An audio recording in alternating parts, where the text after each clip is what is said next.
Mussels are a frequently overlooked part of our wildlife, but they are vital to the health of our streams and rivers, and their populations are poorly documented. Whether you're a real fan of mussels or just happen to find a few shells, you can submit your finds to the iNaturalist database and make a real contribution to the understanding of the ranges and abundance of our river mussels. Mussels are fun to study because you get to play in the river, and they're easy to catch. They can't run away from you, although they do wander around a lot. And mussels have wonderful names: elephant ear, sheep nose, purple warty back, mucket, fawn's foot, and my favorite, wabash pig toe. There's even a mussel called a monkey face. And speaking of monkeys, there are a few monkeys who are going to help us explain some of the vocabulary needed to describe mussels. Mussels are bivalves. That means they are mollusks with two parts. So we generally call each half a valve and the whole thing a shell. The two valves are held together with a hinge, just like a door hinge, so they can open and close. The hinge is made of a tough ligament. On top of the hinge is the umbo, or beak. The umbo is the very first layers of shell that were created when the mussel was very young and just starting to grow. The umbo often protrudes above the hinge. One of the finer points of mussel identification focuses on the presence of raised lines, loops, or patterns in the oldest layers of the umbo, called the beak sculpture. In older valves, the sculpture is often eroded away, but if present, the sculpture can be a very valuable ID feature. A magnifier can be helpful to see the sculpture on some valves, especially on small ones. We call the side with the hinge the top, or dorsal surface.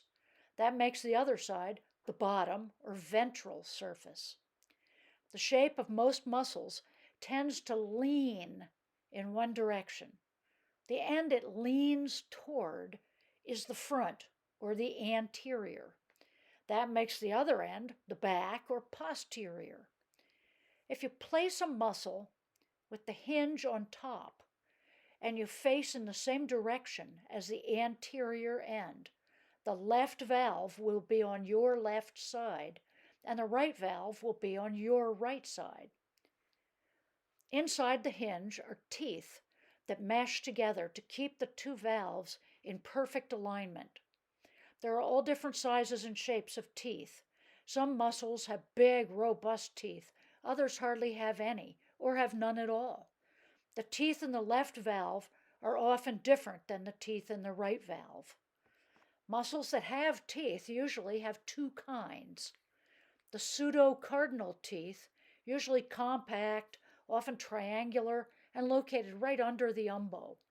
And then the lateral teeth, usually long and slender, running from the pseudo-cardinal teeth off toward the posterior end. The size, shape, and structure of these teeth can be very important clues to the identification of a mussel. Other keys to identification include bumps or warts on the valves, ridges or grooves, and the amount of compression or inflation of a shell. This shell is quite compressed or narrow from left to right, while this one looks more inflated or wider from left to right. A few mussel species have ala, or wings, in front or behind the hinge. And just like humans, females and males of the same species can be shaped differently. You can't see the inside of a live mussel, so identification of live mussels has to depend on just the exterior features. You can see the interior and the teeth on dead shells and single valves, but old valves that wash down the river get beat up, abraded, broken, bleached, and worn. Live mussels generally sit half buried in the bottom silt or gravel, with the hinge forward and the anterior down in the mud or gravel. The foot sticks out of the anterior end to help move the muscle around, and the siphons that take water in and out protrude from the posterior end. Sometimes mussels are easy to spot because they leave a trail behind them as they crawl across the river bottom. Sometimes the symmetry of the hinge and the two umbos gives them away.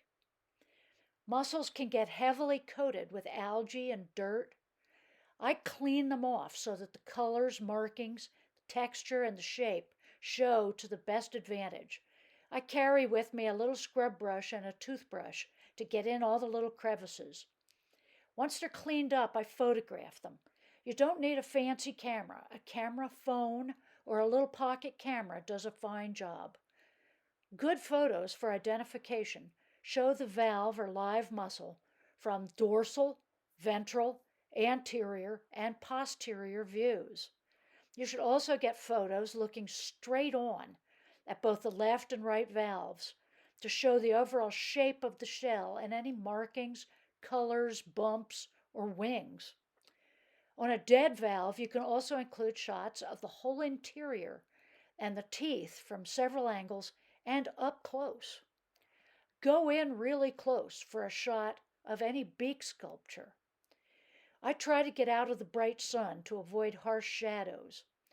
And you can carry a small ruler with you to place in a photo to show the size of the mussel, or you could just put a penny in the photo. Live mussels are promptly returned to the river where I found them. They're placed in the bottom of the river with the anterior end down. And remember, the anterior end has the foot and the posterior end has the siphons to take food and water in and out. The mussel doesn't want you to bury it with its siphons stuck into the mud.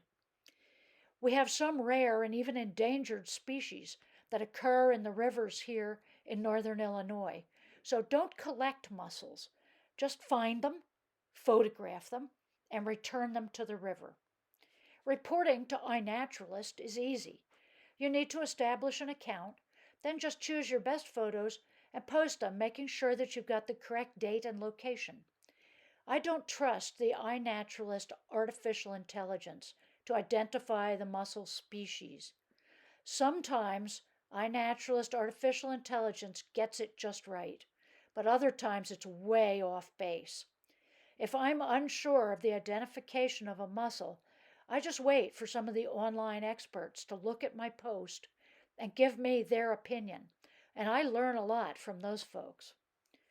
Mussel identification is really interesting, but it can be challenging. There are some useful books on the subject, although they tend to be older and possibly out of print.